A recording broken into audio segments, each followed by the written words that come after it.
Welcome to PAO Fans International. You got Sturge, you got Nick, and an American that is in Greece. We got Alex. Welcome, boys. Welcome. Wish it was under better circumstances. Alex, good to see you. It's been a while. We've done one, the three of us before, and good to see you're enjoying Greece. That Sturge, long that's time no exactly what I see, was but thinking. yeah, I go was for it. thinking the last time we did this, the crossover, it was after the cup final, and we had a blast. We had a blast, and it was under good circumstances, and now it's under less good circumstances. I think this is going to be just getting things off our chest and trying to make each other feel better, unfortunately. Yeah, as we were just saying off air, I met up with Nick earlier today for a 1 hour coffee rant during work, and it was just a rant over the game this morning. Let's just get straight to the game. First Athenian derby of the season. We played AEK away at a ground that has not been kind to us. We did go down 2-0. Pierrot in the 30th and Amrabat with a penalty in the 93rd. Um, Pierrot scored off a header, which across came in. He outmuscled Ingerson for a header. I think the penalty was the correct decision. I've got uh, no qualms about the officiating. I thought the officiating was one of the best we've seen from an international referee. Possible red card he could have given to Mandalos for the elbow. That's up for discussion. But apart from that, I thought he was fairly good throughout the game. Really controlled the yellow cards from the get-go. Nothing controversial. I think, yeah, as I said, I thought he was the best referee. But let's talk more about the match, boys. Let's kick things off on how we saw the match. Alex, go for it. Yeah, kind of conflicted. I don't think it was a good performance overall. I think it was average, I would say. We didn't do much in the first half, but we didn't get run over for the first 30 minutes until the goal. It was very even. And, when I say that, I don't mean we were, producing many chances because we were not, but they weren't really doing much of note either. I wasn't really scared through the first 30 minutes. I wasn't like, oh, the goal's coming now, the goal's coming now. I thought the half was going to end 0-0, because that's just kind of the vibe I got from the big majority of it until the goal came. And then in the second half, I think we came out better. We were going after them quite a bit. I think for most of the second half, we were kind of better. Again, not in a super good way because both teams were pretty average. But yeah, that's why I think for most of the game it was pretty average. Like, did AEK have maybe the better chances? Yeah, but not by much, and not many of them in general. So I don't know. It was a weird one. I think either team could have. I think this could have gone any way. I mean, could we have won this one?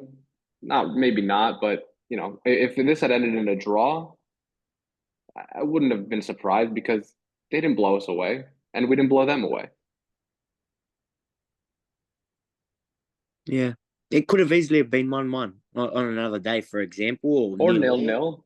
But Yeah. but I do think that if you had to say if you had to pick a better side, I would say them. And even if we did draw, I think it would have papered over a lot of cracks. Yeah, I could agree with that. And Yeah, this is the problem. This isn't the Ike of Almeida's first season where they were actually a really good side. They're a shadow of what they were. Like we're a mess and all over the place. They're not far behind. And we gifted them 3 points, essentially. yeah, I've got a similar assessment as Alex, where I thought the game was a bit of an arm wrestle, fairly even up until the goal. The goal almost came out of nowhere. It was fairly, fairly innocent cross, and you'd expect Ingerson to challenge harder, but he just got out-muscled, and from there, we just seemed to collapse, especially since we went downhill. We just looked like we didn't have any idea, and I think um, it's very reminiscent of what happens with every other game that when we're going forward chasing game, we don't look like we've got many ideas, many plans. We're still relying on that individual brilliance to come through from someone.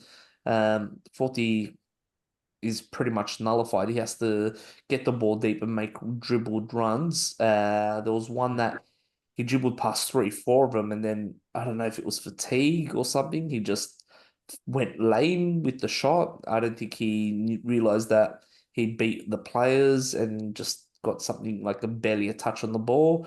Then there was another instance he went on again on another good run, and then Tete ran into his path, so that killed that attack. Passed it around, and we had like two, three opportunities to take a shot there, but if you're not going to shoot, you're not going to score. So that was fairly disappointing. There was not many opportunities from us either.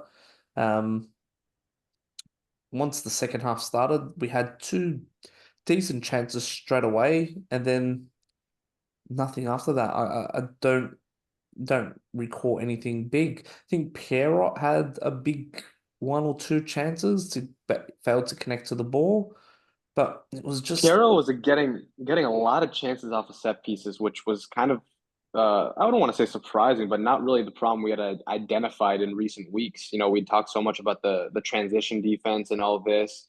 It was better yesterday, the transition D. We weren't getting exposed that much on counters, but then all of a sudden now we're getting exposed on set pieces. Every set piece they had, it was finding Piero's head and he was getting something on it.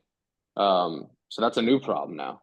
But we knew not Alonso. Us fans knew what this guy was about. We played him last season in the Europa League. We know he's a big boy. He's a big presence. He's going to throw himself about, as if they didn't do their homework on that. that's the thing. If us as fans know, We just failed to deal with it, but I think it's been an issue the whole season. Even against the Lons game, we didn't deal too well with the ball in the air defensively. There was quite a few times we actually struggled clearing the ball, clearing our lines. I think it is a big problem. And I think we're going to expect a little bit more of a crossing scenario come the Gavri with Rodinei's runs, Rodinei bombing the ball to El Kabi. So I'm expecting very similar to that as well. Well, we know Jedvaj is not the strongest in the air, dating back to last season. Then you bring in Ingesson kind of to make up for that lack that Jedvaj has, and then Ingesson is the one getting beat by Piero to the ball. It's not a good sign. You know, if one of your center backs is a weak in the air, and then the other one who's supposed to cover for him is getting beat like that, it's not good.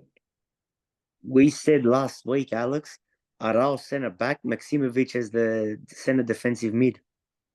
You know. And when you see the lineup pre-match, you saw Vainidis dropped. There was suggestions that's due to the ongoing contract talks and the breakdown. Um, he's currently on 90,000. The club offered him 500,000. He wants more. Obviously, I'm not a financial master here in regards to what his demands are, but I know Baldock's on around that 860 mark. Kortiras would be on something decent. I think he'd want to be more in line with Baldock, considering that Vainix is not too far from being the Greece right back. Um, so we'll have to wait and see what happens there. And Bakasetas was the other big omission. Now, Bakasetas has been probably criticized quite a bit this season for his lack of involvement, lack of productivity. Um, when he went away in the international game, he got in those two games, I think 3 assists. He's come back and he's not matching that form. Now, he got dropped and Unahi, who was pretty good in the Panathinaikos game as the 8, filled that position, and once again, that 10 spot went missing. Unahi went missing the whole game. For me, that just shows that I don't think it's the player. I think it's because we know Baka's quality. He can take shots and he can hit them. He can get in position. He can get assists. He's shown that for the Greek jersey, even as of recent. But for Bakasetas to be dropped, or Nahi to come in and pretty much put on a same anonymous display shows that whatever system that's in place, that cam number 10, whatever you want to call it, role is just a redundant spot that it makes the player go missing. They don't have any influence in the game. So what I think is important, yeah, you're right with everything that you said, Serge. And what's important is look what happened in the second half. In the second half, when we were getting desperate and getting frustrated, not just us, but the players too. Look what happened. Like you mentioned, Foti started coming deeper, Yeah. getting the ball Yeah. himself. And even more than Foti, Tete was doing it even more. Tete at times was getting the ball at around the number 6 position, just in front of our back line. He was going that deep to get the ball. So that right there, if Foti's coming back, if Tete's coming back, which is 2 of your front 3, to get the ball that deep, that means that they're seeing a problem in the distribution from the midfield, which is exactly what we saw from the TV. And they're getting frustrated too because they're not getting the ball. They're not getting the ball like they feel like they should. So they're doing it themselves, and that's a testament to how poorly the things are being done in the midfield. And that's not a good sign. You don't want to see Tete in the number 6 role getting the ball, because then what? Then you have a hole where he should be up top, either on the right wing or a cam. And then what kind of attack you're going to make with that? So that was pretty obvious in the second half, and that's a pretty big red flag if Tete is getting the ball at the sixth spot. That's our issue stem there, right there in midfield. From 6 to 8 to 10. He's failed to nail down the best combination, a successful combination. He's got the options, he's got all the ingredients, he just can't seem to. And it's system as well, it's not just personnel. It's both, obviously, but yeah, you guys have mentioned Forti and Tete dropping back. The other default thing we do is resort to crossing from the left. Mladenovic. I honestly feel it's the system because he's now tried 2 plays in that 10 role and we've seen the same result. He's come out, and we're going to talk, AEK and Alonso because it goes hand in hand with his failures. When he was signed, he was talking about the way he wanted to play, the high press, everything like that. I don't think we've won anything playing with the high press in terms of winning the ball high up the pitch. There No. hasn't been really anything like that against any team. We've won it pretty deep in our plays. It's often lackluster, devoid of ideas, and just as I said, just slow paced. He was talking about fast paced and all that, and winning the ball high up. And I thought Unahi would maybe it's one game in that 10 position. It didn't, he didn't go well. I thought that would have worked having him further up, but it didn't. No, And this is the thing now. We're 12 games in, competitive games in, if you include the European qualifiers, and still stands our player of the season so far in all this so-called attacking system is our goalkeeper. The only one to emerge with any credit. That says it all. yeah, I'm just finding that we're just almost relying on the wingers to do something special. That's been almost the case the whole season because, as I said, Forti's isolated and nullified in this new system. The 10 is also nullified.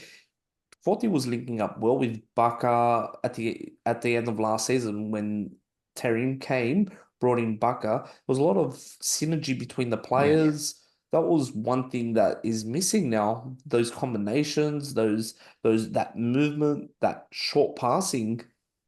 There was, I think, which game was it? Maybe against Lamia, the 5-0 in the 5-0 away. yeah, I think was it the first or second goal? We did like 14 passes, something like that. I think to open the first goal, and here we can't even do that. There's no set plays, or was it maybe Bulk away in Tumba? Could be that Palk away, yeah. Palk away. Bulk away. That Yeah, was in the cup though. Yeah. but still, Yeah. that was a Terim system. You can see what Terim wanted, and it was evident that when Terim brought his system, you could see what the team was trying to achieve.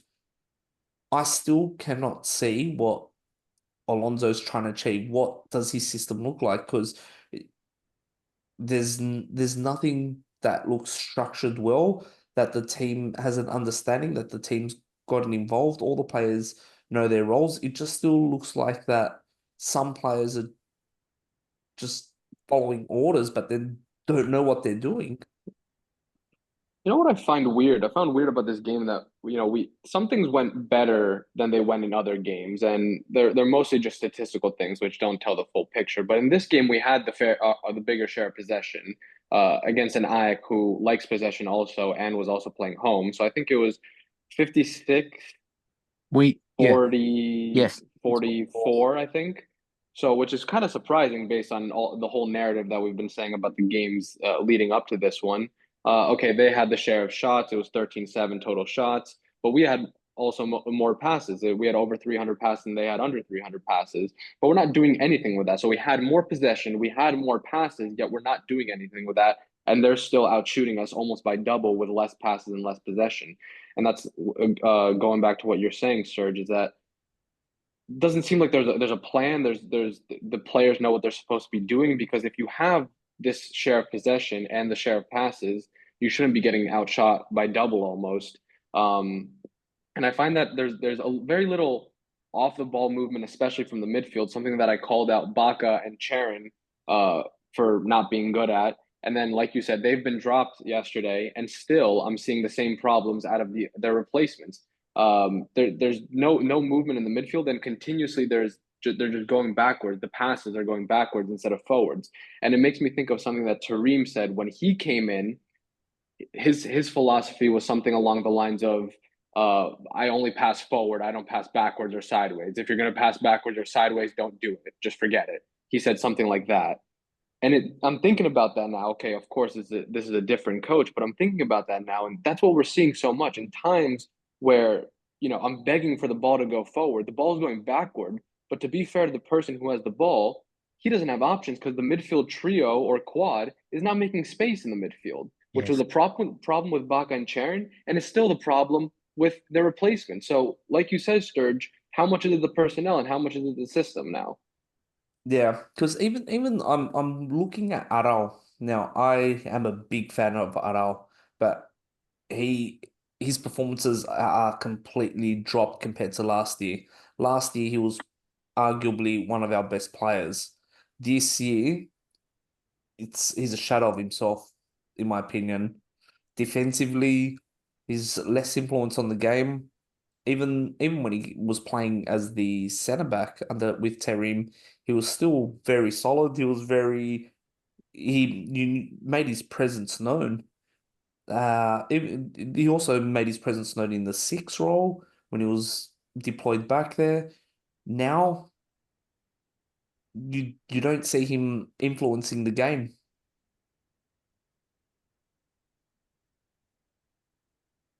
You said it earlier today to me as well. 6 games in the league played, 2 wins, 2 draws, 2 losses. Essentially 0 positives in the 2 wins. Metazoidi winning them. We're -6 points off first, and could potentially be -9 after this weekend. Whew, Yeah. Well, yeah. not good. I think yeah, we can talk about the next subject, and my feelings are very clear on it. I think it's time for Alonso and by default Papadimitriou to be gone. You can see it in my picture. You've seen it was like in the socials that I'm stern that for me, now's the time. They need to be both walked, both fired. There's no excuse. As you said, 6 games in the league, 2-2. Europe, you can give him a pass. Ajax is traveling very well now in the Dutch league and winning 4-0 against Besiktas. But the Greek league, where 6 games, 6 goals scored, 6 goals against, seventh best attack, with that squad, that forward line. 3 of those goals came against Panathinaikos. Yeah. 6 goals conceded. That's the 6th best defense, but still, this squad should have far more goals and conceded far less. The system, the tactics deployed, what he's promised pre-season, the vision that he sold us when he first got announced. I don't know if it was in the pod. There was a lot of skepticism about what he can bring. Will he? The reason why was he got fired from Seville, from Inter, just really low accrued points when he was brought on. He in his press conference, he sounded genuine. He sounded like he had a vision. He wasn't given time at his previous clubs, and I'm bringing up the blog because Alex, you did take the notes. We did both watch it, but you did the blog on it. He instilled confidence but no arrogance, similar to Jova. He wants to play a high intensity, high press, high work rate with ample vertical movement. That I don't see the high intensity at all. No. For pacey players, yes. He's watched bowl games. Well, he didn't watch Pierrot. And his keys to his plans.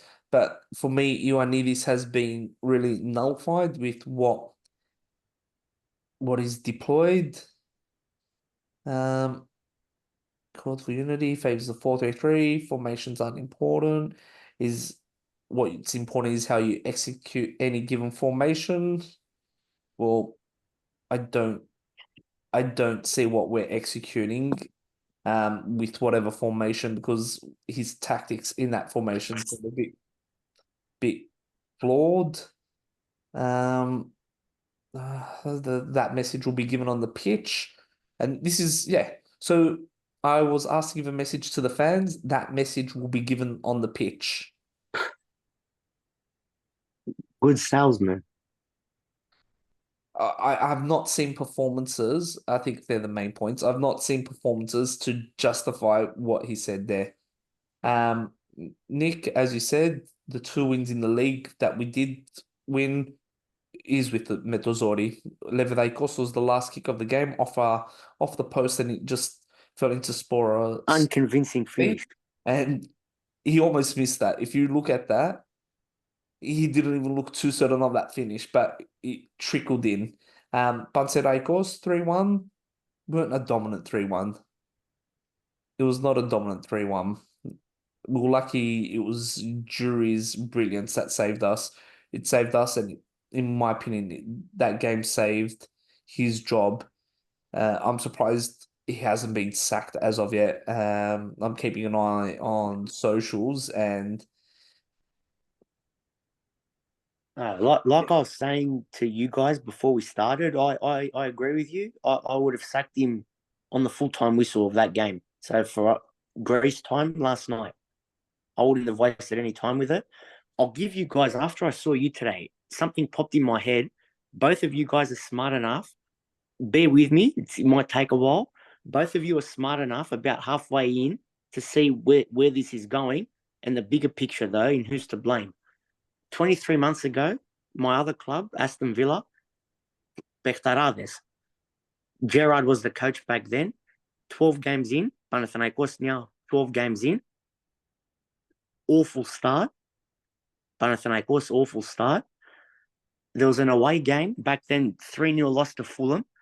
Our owners, one of them, flew in and sacked him on the spot in the sheds right after that game. And he handpicked the replacement, which was Emery, and we've gone to a new level. What was key, though, when Gerrard was sacked, the man who initially hired Gerrard was also sacked. You know the point I'm trying to make there.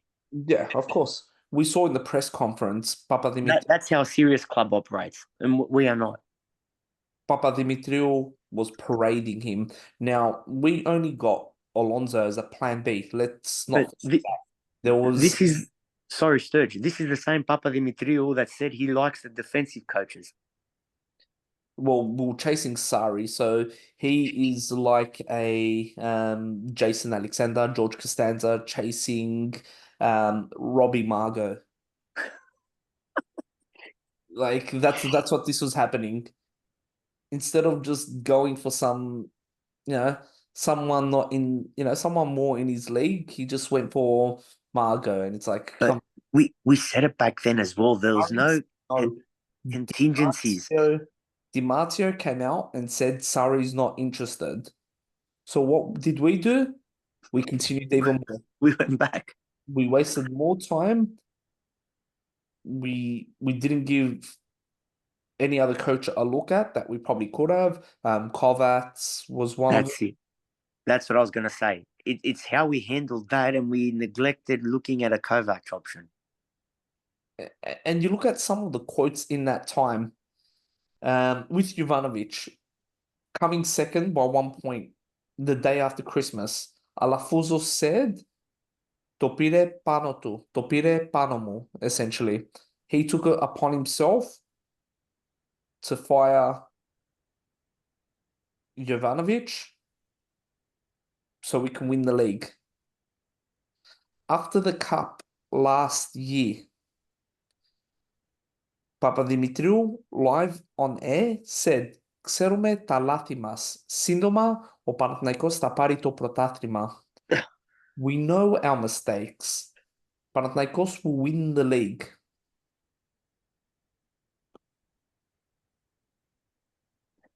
Then we failed in our pursuit of Sarri. Then we were left with Alonso.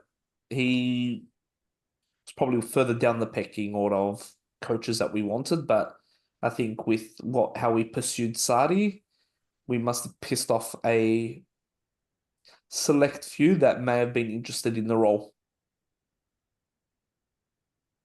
But, I think I mentioned in one of the pods that start of the season, Vokolos for me was a safe choice. Could have been last year after the cup. That Vokolos would be a safe choice. Would Vokolos have signed these players? Probably not. Probably not. But that's besides the point. Will Jova have signed these players? No. Exactly. Each coach signs players that cater to their tactics. Can Jova and Vokolos coach this squad with these players? My answer is yes. Would they have done a better job? My opinion, probably. I think they would have brought more stability and more assurance in the team, more understanding of how the club works. I don't think Alonso has met the expectations of how the club operates, what the club mentality is, what the fans demand. The problem in all this is the problems go beyond Alonso. And obviously, as we all agree, the man that hired him has to also follow him. But we know this isn't going to happen. The problems go deep, the ownership, that far. It all starts there. I think when you're saying stuff like what you mentioned, Sturge, like I'm looking for a defensive coach, and then you bring in someone who in the first press conference is preaching attacking football, whether it's happened or not, because obviously we all agree that it's not happened. But again, it shows this clear disconnect between different parts of management, different departments, different people, whatever you want to call it. And it's like, what are we doing here? This is not normal. These are not normal things. You can't say I want a defensive coach on one side and then bring in a guy who's preaching high work rate, high press, high offense. Well, what are you doing? And how are we not supposed to question that? It's run like an amateur pub team at the moment. No jokes here. Us guys, not only the three of us, the rest of the guys in our chat will do a better job in assembling, getting things in motion. This Papadimitriou he failed at Xanthi and AEK. He's been in this job, roughly 18 months? What's he done with the scouting? And he was And brought. when's too much? When's too much? Like, what does he have to do for the person who's responsible for writing his check to say enough is enough? Because we're saying enough is enough, but what is enough? Enough is enough in his eyes. When is it going to end? In other words, That's the problem. He was brought in under really questionable circumstances. If you remember Yova I do. saying it was him that brought him in, and Yova is his boss, but we It knew should be that the other way around. yeah, we knew that wasn't the case. We knew Papadimitriou was working behind the scenes. He eventually brought, with Alafuso and Adzun, they brought in Terim, got rid of Terim, fouled on Sari, brought in Alonso, failed to sell players in the off-season. We paid out 650,000 euro to go to AEK Larnaca. Didn't sell a single player. Recruited well.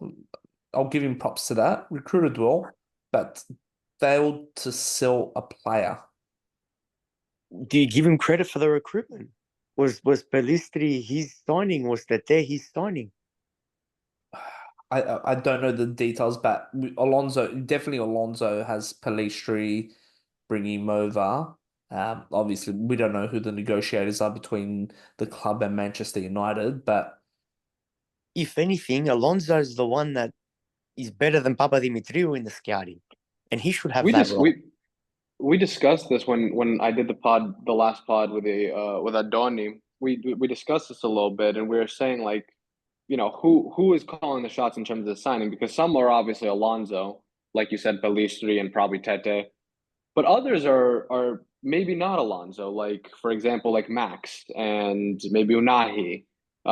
They could not be. They might not be Alonso. So it might be a split. I don't know. This is all speculation, but some definitely have Alonso written all over them. Others not so much.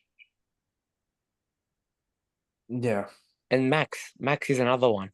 He's been at the club Well, now a couple months. Half on dos. Max, I don't think was Alonso because if you remember the Probably. rumors when we were signing a left back, it was going to come from Spain or Portugal, which to me is more Alonso market. And then out of nowhere, we pivot to the German market. So to me, that shows there's a miscommunication between the two people calling the shots. One person was going this way, and then the other person went this way last second, and he got his way at the end. In the end, Yeah. and that's obviously Papadimitriou. There was something that I listened to that the two bozos essentially had a bit of a fallout over the Reboto uh, target. So I think Alonso was very high on that, while Papadimitriou wasn't. It could be the other way around, but I think there was a bit of a fallout between the two over the failure to get Reboto done. So, and I think we've seen that in the Panathinaikos game where Papadimitriou was telling the coaching advice. It was to push Mladenovic more upper in the line. That was a similar Yova tactic. It was a classic Yova tactic to push him up more. And that's Mladenovic's more natural position as well. So there's definitely not seeing eye to eye. And in my opinion, they both should go. Alafouzos can do the right move. He doesn't do too many right moves, but he can do the right move and just remove both of these guys. They've done too much damage already. Uh, Papadimitriou with just the player retention, the player just the failure to sell players, just parading himself like a cheerleader, like a cheapskate, like a cheerleader on the bench. Then you got Alonso just in his system, in his tactics. Just I don't think he's up for it. I think he needs to reboot himself, his management, and I don't think Europe is where his style, what he wants to implement is for him. I think he's seen success in Mexico, but not in Europe. We've seen it with Seville. he went to Inter Miami. He got sacked there as well, and we brought him over, but the post Sevilla stint, and he's just failed again. He's failing big time, you know. And we've got I now. Oh, go on. Sorry. no, finish up, finish up. I was gonna say we've got now our opening game, in a few days' time against Borac, the Bosnian team away. I think if he hasn't been sacked as of yet, especially by the end of today, it's Monday Greek time, we'll be stuck with him even after the Borac game. I can't see the club letting him go until after the Olympiacos derby. Well, that's Yeah, what I was gonna say. yeah. That's what I was gonna say. If it was up to me, I would give him the Borac game. I would a win, must win game. If he doesn't win, I would sack him after that game. Um, but I do agree. I think the club is probably not going to do anything before the international break because the way the schedule works is in 3 days we have our first European game, and then 3 days after that we have Olympiacos. So in 6 days we have those two big games, and then afterwards we have that international break, which is what 10, 14 days. And the management probably views that as a more favorable time to make a big change like this. Do I agree with that? Not really. I don't think 10, 14 days is that much anyway. It's better than 5, 7 days. I'm not saying, but again, you're gonna make big changes in 10, 14 days. It's gonna be a shit show. It's gonna be a shit show. And that's what scares me about this change is the aftermath of what happens if you sack Alonso. And this is what I said a couple of weeks ago is listen, I'm not opposed to sacking Alonso. I'm mecredo, just about. That's why I would give him Thursday because if it's here, I'm right here.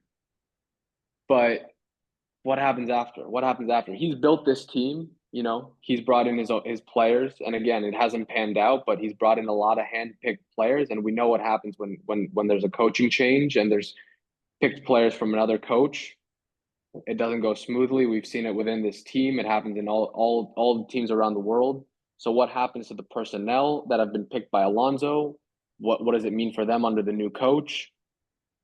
Are we better the next day after sacking Alonso than we were when we still had him? And again, you're going to turn to me and say, "Hey, it doesn't get much worse than this, so anything is better than this." I guess I don't know. I really don't know that aftermath. Day one after the Alonso sack scares me. That would be we'd be on to our fourth coach, full-time coach, excluding Gondis, in 12 months. But That's amateur style. look, there's still some good coaches out there that are available, so I'm not opposed to him going now. And it wouldn't surprise me if we're already talking to coaches at the moment to see which one we've obviously got the best chance at. There's obviously, I heard one name this morning that sounded a little bit more of a solid name was Jardim was the name that's been mentioned. The Olympiacos guy. Yeah. Yeah. He's one name that got mentioned today, which seemed a little bit more serious. Where is he now? He was at Monaco, wasn't he? I think he was there. He did the stint in the Arabs, and I think he went to Monaco. Could be the other way around. Something like that, yeah. Yeah, but that was one of the more solid names. We'll just have to wait and see what happens, obviously. If a decision gets made now or after Borat or after the Gavri, we'll have to see. Unfortunately, all signs are pointing to that after the Gavri international break. Yeah, Unfortunately. I think so. What would you guys do? Because we mentioned on our episode last week, 3 big games in 7 days lineups for this game in Bosnia. It's got to be rotation, but it's a must win. He sat Baca. He sat Baca and Oh, he'll start. Tbilisi. Yeah. Yeah, so Baka and Pelistri will start. I think Foti and Tete will also start up top, even though they played at the weekend. Would he start Lodigi? No, Dragowski. Yeah, yeah. He's player of the year so far, so why not? You know? Mladenovic by default. Yeah. He's got that spot. Yeah, lockdown. Baldock. Nah, I don't see Bulldog starting this one. Remember, Vajaniri, Kotsira. he's come off a bit of a Hopefully, layoff. hopefully Vaya. I mean, hopefully. Well, Then it's what he does in that midfield. That's our big weakness, or on-field weakness. I think Baka out Sharon. I think he's going to go back to basics. Forty up front, Bellistri and who? Mancini. I think Tete again. I think he's just going to work him into the ground. I mean, the thing that Tete is doing is I mean he's a fantastic player, and it's not showing because we got nothing to show for it on the league table. But the stuff that he's doing is he's a special player, especially for this level. And it is just a shame that we don't have anything to show for it. But I don't think you can bench Tete right now because he's one of our main things going forward. I reckon he benches Tete, just gives him a You bit of a think? break for the recovery. Yeah, I reckon he starts. Yeah, there'll be exactly. I agree. I think there'll be a bit more rotation. I think he starts Jurisic on the left and puts Pelistri on the right. That would be I don't mind that. That would be the most obvious one because Pelistri is natural on the right, and we've seen Jurisic being deployed on the left, and he's done well. We do have Borac, who is a Bosnian team with a Serbian background. This matchup is a weird matchup for my liking. So in the league, they're sitting sixth, but they played, I think, a game less. So they're sitting like 6 points behind first. 4 wins, 1 draw, 1 loss. The loss came against the current second place team, Sarajevo. This team did start off in the Champions League qualifiers, which they pushed PAOK. PAOK beat them 3-2 in Greece, and I think PAOK won 1-0 away. Correct. And then in the Europa qualifiers, they played Ferencvaros, where it was, I think they lost 1-0. Before that, they beat a team from Faroe Islands in the third round to then play Ferencvaros. Yeah, Ferencvaros won 1-0 away in their ground, and I think it was 1-0 in Bosnia. Could be wrong. It's something like that. But yeah, they look like a tricky team. Now, I don't know much about them. I don't know any of their players when I look at them. Yeah, me too. But the thing is, when you look at this team on transfer market, they've got the same transfer value as Botev, 8.6 million. This team is playing more like a $15-20 million team with what they're showing. So I don't think transfer market is telling an accurate story here with the players because looking at the squad value of the players or the individual players, the highest they've got marked down on one of the players is 800,000, and that's for a defender, centre back. Everyone else is roughly 600, 300. So I don't think it's gonna be a walk in the park essentially. And the way Panathinaikos is playing, every game is a struggle. Whether it's gonna be against Olympiacos, whether it's gonna be Borac, where it's gonna be Levidaikos. I'm not confident going into every game that okay, we're Panathinaikos will get the 3 points here. No. Out of the 6 Conference League games, this is the second hardest behind Chelsea. They'll know more about us than what we know about them. I'm like you. I don't know anyone in that side. They're all pretty much predominantly made up from the playing squad, that is, from those ex-Yugoslav countries. If they're not Serbian, they're Bosnian or Croatian, basically. And they're known, they're all the Bosnian sides for intense home crowd. And Uh, they look like they're pretty stingy in defense as well, so they don't concede a lot. They got the best record, defensive record, 1 goal conceded in the league. So they're definitely gonna give us a hard time. Yeah. From what I remember, especially in the first leg at Tumba against PAO, they were decent on the counter. They sat back and they took their chances on the break. And that's where we're susceptible. Sorry, Alex. yeah, I don't know. It's going to be a hostile environment for sure. Like you said, Nick, the stadium is just under 10,000 capacity, so the ground is not huge, but 10,000 could feel like 20,000 if the fans are right. But this is a game we need to be winning no matter what. Like Yeah. even a draw is unacceptable. I know we're away. I know we're not playing well. There's a lot of question marks, but you got to win this game. There's no excuses. This team is, again, I don't know much about them either. I don't want to say like I know a lot about them. I did watch those games against PAOK, and they did push PAOK. That's very true. But this is a team you got to be winning. This is not to the level of top four in Greece. I'm much more scared about AEK away, PAOK away, Olympiacos away. I'm not as scared about Borac away, even though I don't know much about them. So there's no excuses here. That's why for me too. For me, this is the level of kind of like we said, around Botev, maybe a little better than Botev. And I'm not saying that because of the transfer market numbers, but this is probably like what mid-table Greece level, and you got to be winning those games away. You got to be winning those games away. No excuse. And that's why that's my last straw for Alonso if he doesn't get this one. Yeah. I'm just looking at how they line up. It looks like they favor a 4-1-4-1 formation. Now, that looks like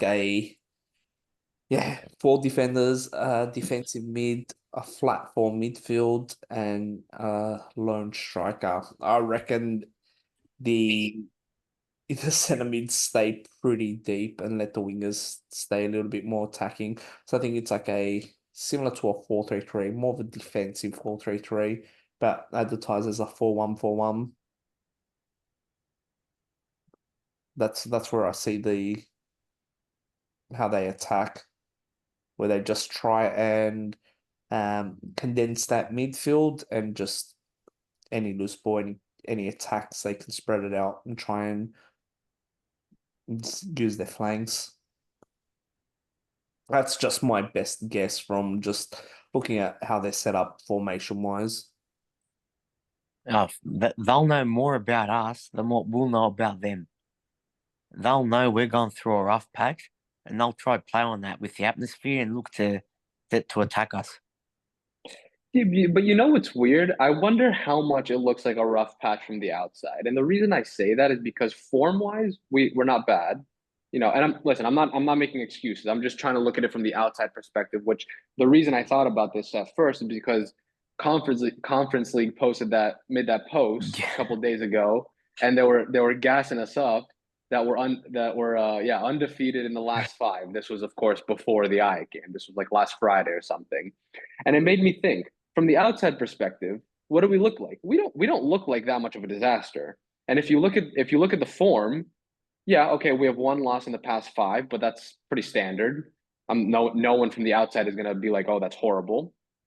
And before that, we were undefeated in the last five, and we drew away at the reigning champions, and now we lost 2-0 away to the runners up. So again, I'm not making excuses, but I don't. From the outside, I don't think people think we're in trouble. Only we think we're in trouble. The thing is, that's just my guess. We're going to be viewed as a scalp in this competition. Everyone we come up against, except Chelsea, is going to go all out to beat us because I'm telling you, they're going to view us as one of the big guns in this. I think that's right. Yeah, I don't think people on the outside, teams from the outside, have a reason to think we're not in a good position.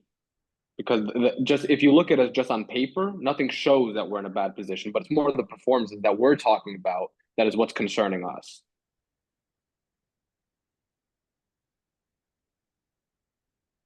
Sorry, boys, I was just watching their highlights from their 2-0 win. They don't look like a good team at all, to be honest. The goal that they scored, the first goal, was like pretty poor keeping. Soft tame shot, the keeper just pumped it back to the player and he just scored it. And the second was a pretty dodgy penalty, something that Olympiacos will be proud to get that whistle. So it looks like the other team had a fair few chances themselves. But once again, even though the quality didn't look that good, but once again, the way we've been playing, and you're right, Alex, but just the way that I've seen us play, it just hasn't been convincing. Yeah, I'm not confident. I'm not confident. Nothing has made me feel confident going into Thursday. Um, but I just don't think from the outside we look like that big of a disaster, even though I think there obviously are problems that from the inside we know are there. Yeah. So that game is Greece time. 10? Yeah, 10 p.m. So in Australia it'll be 5 a.m. Not too sure around the world. Yeah, it'll be Thursday around the world, Friday here. Yeah, so check your time zone. So it's a 10 p.m. Greek local game. And with that, 3 days after, the Eternal Derby, as they call it in English, against the Gavri, who themselves, if you ask their fans, I don't think they're traveling all right. They're probably a bit thin on squad depth, not really replacing players, but we're in that, like I said, in a bit of a not disaster, but in a bit of a rut. Yeah. Some Greeks depends on who you ask. We got we got people that are all doom and gloom that will say worst case scenario, but we do have the government. Olympiacos, Olympiacos, as an example, look on paper much worse than we do. In their last 4 games, they only have one win and they have two losses.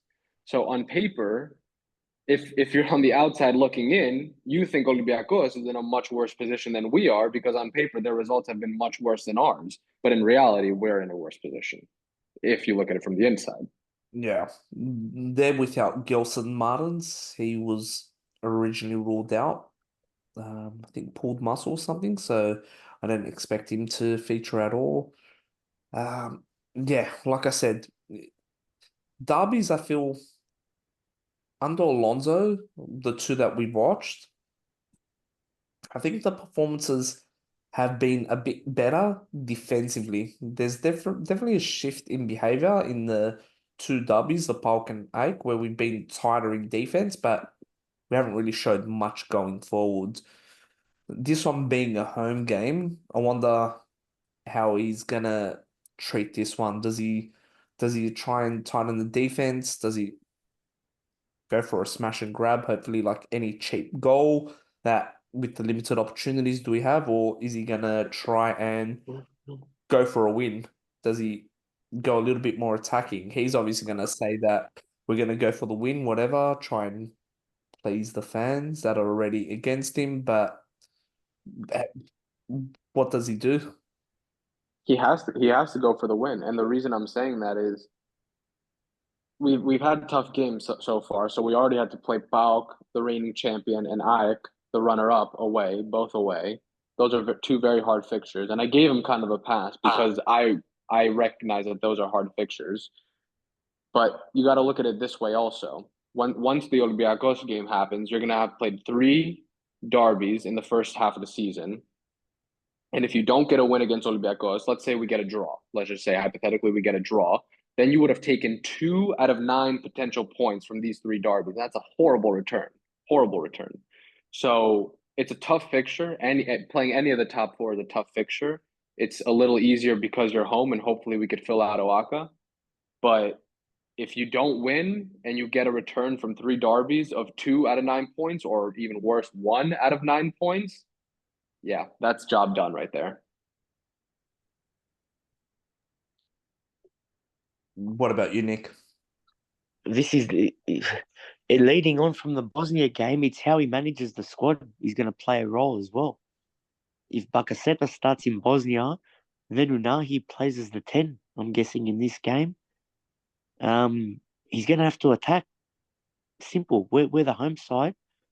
As Alex mentioned, there's this, before we started recording, decent crowd. Well, it's looking like to be a decent crowd, but still some tickets remaining. Very different to playing Borac away and AEK away. Onus will be on us here. Impossible to call, really, because you look at us, you look at AEK, you look at Olympiacos as well. They're all over the place. It's going to be whoever turns up on the day. Am I confident? Absolutely not. Yeah. It's one of those. It's just whoever turns up. I hope it's us. As I said, if I had it my way, if I was the one calling the shots, he wouldn't be in charge for that game. But it is what it is. All signs point to him as a minimum being there for this game. Do you think he's going to prioritize one of the 2 games? Because, at the end of the day, we have a very tough schedule. And in a matter of 8 days, we have AEK, which happened yesterday, our first European match away, and then Olympiacos. That's just in a matter of 8 days. I think if he had to pick one out of the 2, he'd prioritize Olympiacos. Yeah, you can't gift a derby. You got to go. That of course, first and foremost, and league, but the fact that Europe really hasn't started yet. But you want to get off on the right foot. Of course, that's why Panathinaikos came us there. They're both important. We have to win both. It's that simple. Yeah. It's a tricky one how we approach the derby as well, because even so, you'd probably even say you give Jeremejeff the starting role for Borac. You trust him. He should be able to do the job, in my opinion. Yeah. That should be well enough in his level, or even Sporter. You give Sporter the chance.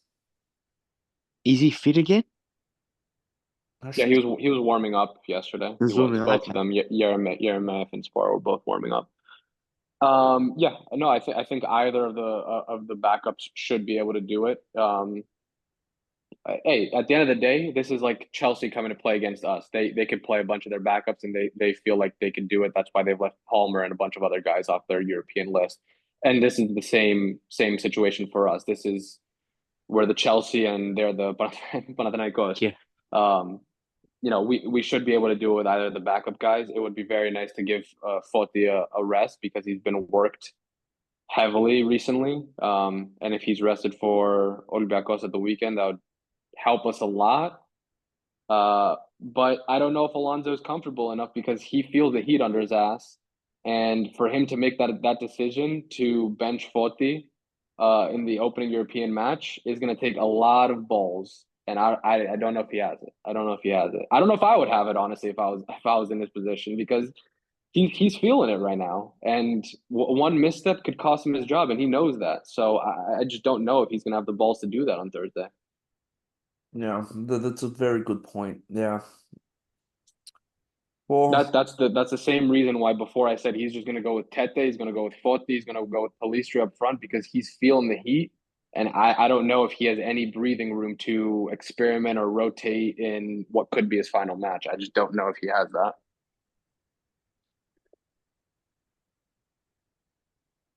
yeah, I think it's I do see few players rest, but which ones? I still think he'll go with Jury and Palistri for the Juricic was I think not very good, but I think he was good. I think he was one of the best players for us on the pitch yesterday, and he's been fairly consistent so far to start the season.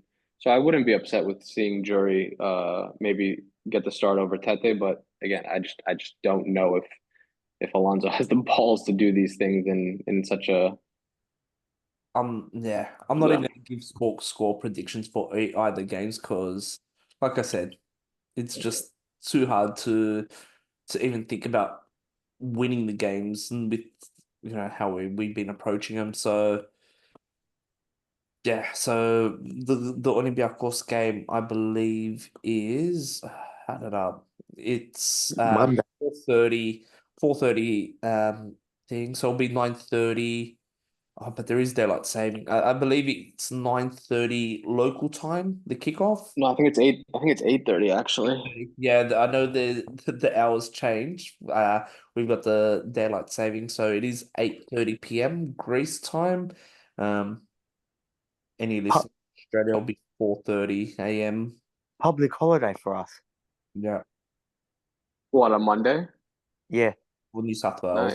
Nice. Only out, yeah, not Only- Melbourne, yeah. But yeah, 4:30, still not a kind time. Hypothetically, what does it do for Alonso if he gets 6 points out of these next two games? Buys him time. It buys him time. 6 points is his dream. He gets Yeah. he gets the international break to further work on things. Yeah, 6 points saves his job without a doubt. Europe win, Derby win, saves him time. 0 points though, it's goodbye straight away. Yeah, 0 points. Goodbye. Even I'm goodbye now, but Yeah. Even 3. is like not for debate after if there's only 1 point gained after this weekend. So that's the obviously the Olympiacos and the Borac review. Bit of miscellaneous news that's recently coming from the socials is that former player and Adonis favorite Makeda is linked to sign with Asteras Tripoli. Wonder if Adoni will get that jersey, just Makeda on the back. But that's a bit of an odd one. He got released, what, from Upwell and returning to Greece. So, Yeah, this is a weird one because I mean, for the player, it makes sense. He's played in Greece before, and he's kind of probably in a situation where he just needs to find a job because he's in the dying days of his career. But from Asteras' perspective, they have like five strikers or something, I think. Um, so I don't think they needed reinforcements at striker, but what do I know? I guess.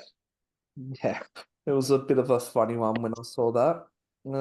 Other news is the Greek squad got released, and sorry about my voice. We do have three Panathinaikos players represented in the Greek squad, current players that is. We have Vianidis, we have Bakasetas, and we have Ioannidis that will be representing Greece.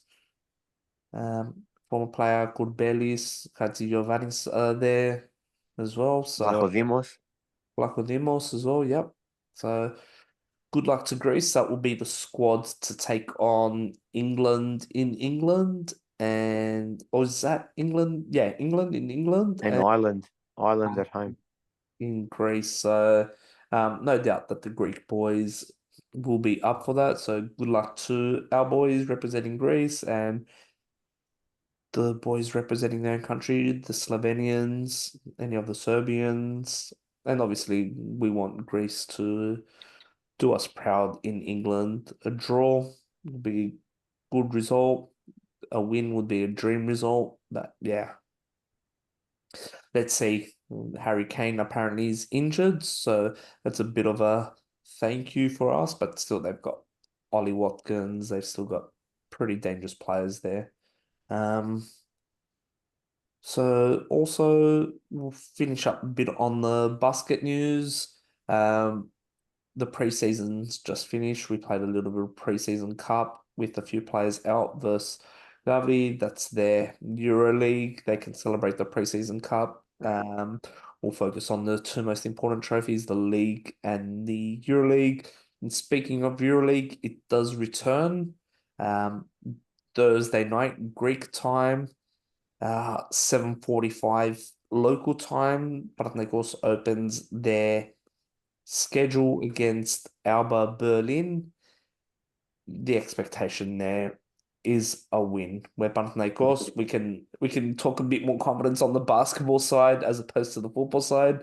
You'd expect a win there. So, yeah, exciting times that the EuroLeague starts and the Greek League starts as well. So we open up against Garditas.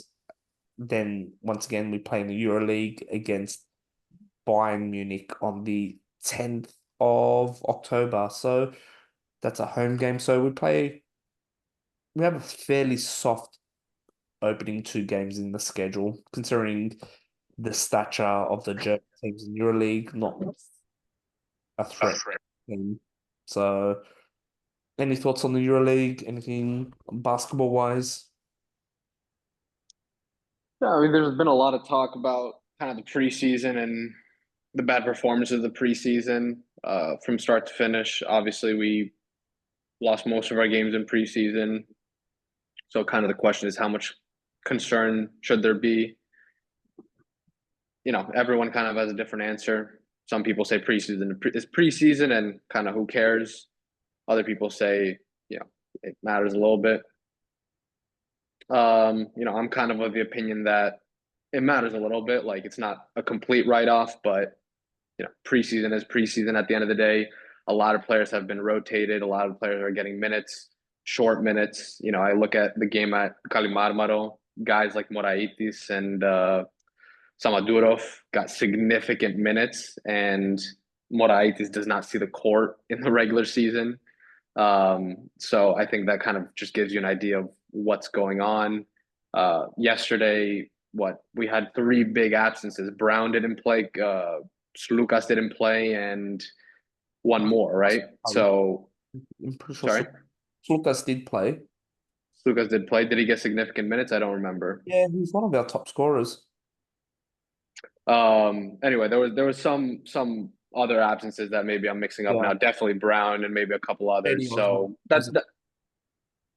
yes, that one too. So that's kind of been the story of the whole preseason. So we haven't seen this squad, uh, kind of fire on all cylinders yet in full strength because it's preseason. So that's why I don't know how much emphasis you could put on it. And at the end of the day, this squad is the same squad that won EuroLeague last season, just a bit better on paper. So I don't see the reason for concern. It's not like on paper we got way worse, so there's concern that we're going to take a step down from last season's performance. No, on paper we've gotten slightly better. So I don't see any reason for serious concern that we're going to take a step down performance wise. Look, I'm not too concerned. The reason is that if we go off how we started off last season, we had a very slow start, and then boom, we just excelled.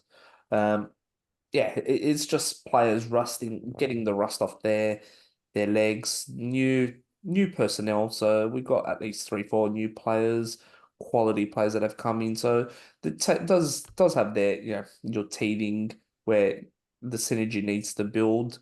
That will come naturally. I think we'll be fine. I don't think there's any concern really. I don't think we went into these preseason games to try and win it. I think the significant thing is your players get the minutes, you stay healthy, and you build the chemistry.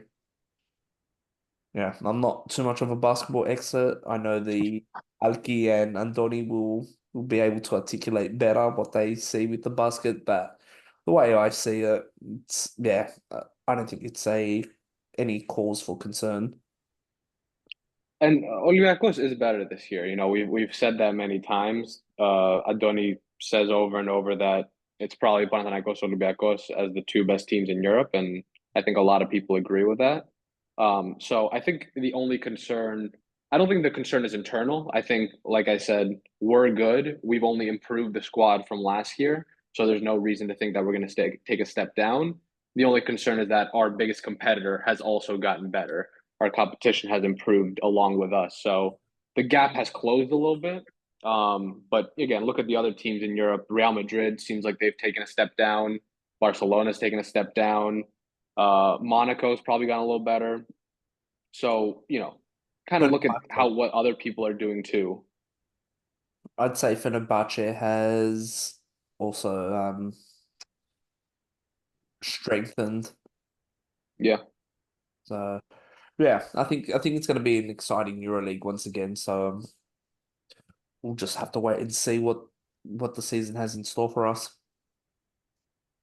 If I had to be concerned, and you said this before, I would put 100% of my concern into the FC and 0% of my concern into the BC. The concern about the BC is a waste of your time. Yeah, Yeah. I wholeheartedly agree with that. Absolutely agree with that. But yeah, yeah, Goes back to how they run. yeah.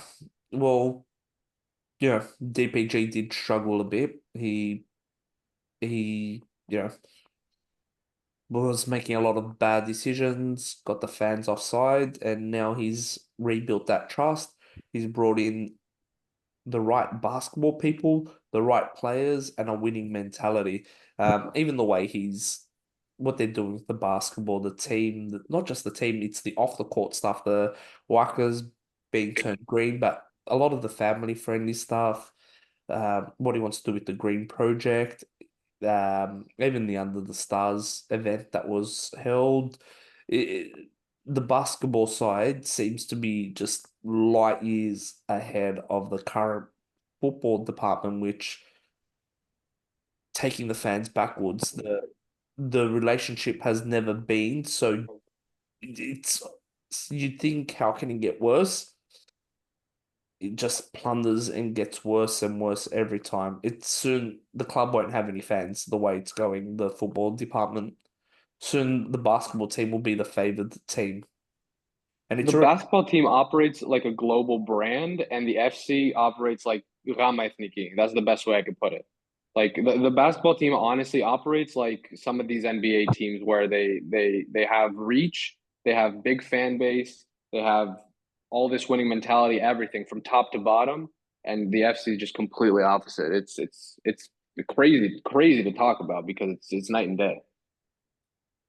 yeah. And the some of the fans are shifting as well just towards being more basketball than football. So that's saying something.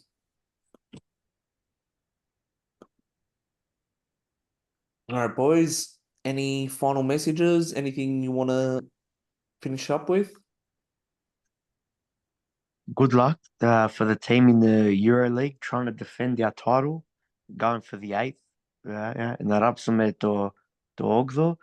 And well, I don't, as I said, who knows with the FC? If we were calling the shots, he'd be gone. It's nothing against him as a person. None of this is against. I think deep down he looks like a nice guy. It's just not working. I hope it changes quickly. Am I confident, as I've said beforehand earlier tonight? No. We just have to take each game as it comes.